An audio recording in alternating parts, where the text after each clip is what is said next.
me a text and said, "Hey, how are you?" which was very nice of him.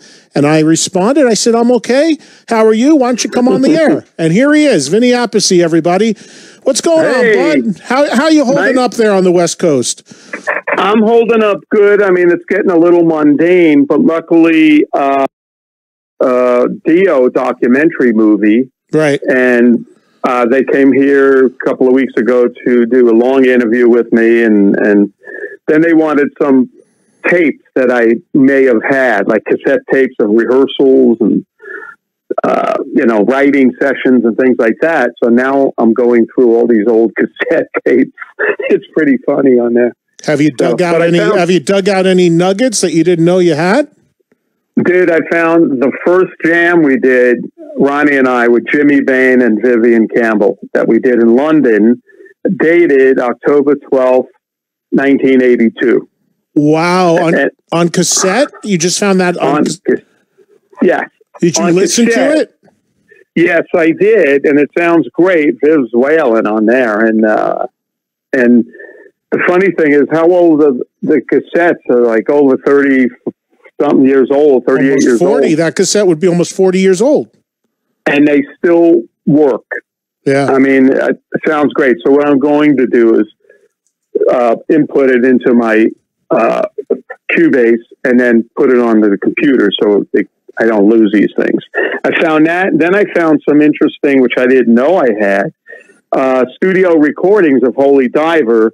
Must have been different takes of some of the songs because it's played differently, but it's studio quality recording, and Ronnie singing, and there's some songs with Ronnie doing harmonies and like Don't Talk to Strangers where there is no harmony on the album. So I'm finding all sorts of great stuff. It's fantastic. One of the things I wanted to go through my piles of stuff down in my archives with this downtime, but I just haven't had any downtime. I've been busy because I've been doing the same thing I normally do, pumping out my shows every week. I've literally had no time, but I know I'll find some nuggets of my own personal world once I get into it. But let me ask you something on that real quick. So was that Vivian's audition, or was that what was it, the first time you jammed with him, or was he in the band already? What was the timeline there? Well, what happened right before that was Ronnie decided he wanted to have a European flavor to the band. So, especially on the guitar part, a guitar player. So he decided that he's going to go to England, and he asked if I wanted to go, and I said yes. So we went to England to check out guitar players. And in the meantime, he called Jimmy Bain, and Jimmy said, I'm going to be back in London in 3 or 4 days, and I recommend this guy, Vivian Campbell. So Jimmy made the phone call to Viv's house and spoke to Viv's father at first, and then Viv, and arranged for them to come in and fly in when we were there. So that's how it wound up. So basically, we flew in, and Ronnie and I went to different clubs to check out guitar players. And it was funny because we wound up at some club somewhere in London, and a reggae band came on, dreadlocks and everything. And we looked at the guitar player and said, I don't think that's the guy, what we're looking for. But we had to kill some time. And then Jimmy was back. They flew in the next day. And that was basically both their auditions.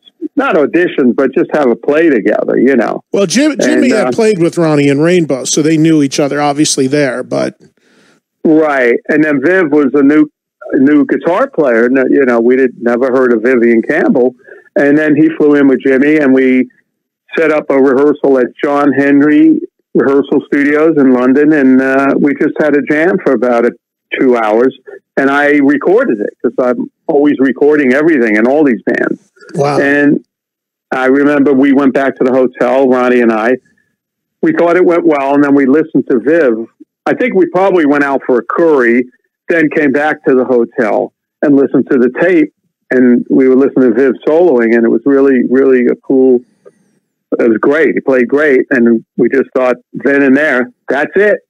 This is the band, It was really tight. Were there any other guitar players that you actually that was actually auditioned that went on to do anything, or was there anybody else in consideration when the original DIO band came together? Yes, there was one guitar player, you know, I know him, Jakey Lee came down, and this was in LA.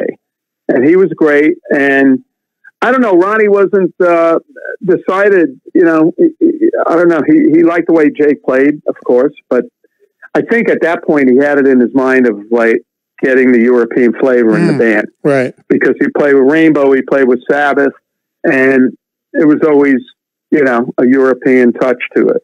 Well, that's funny. Touch. That's funny you say that, because as a kid, I used to always think that Dio, that Ronnie was British, because he had these affiliations with all these bands. I mean, before I knew him, of course, or even heard him speak, I just assumed, oh, well, Rainbow, Ritchie Blackmore, Sabbath, Tony Iommi, he must be a British dude. I had no idea he was from upstate New York.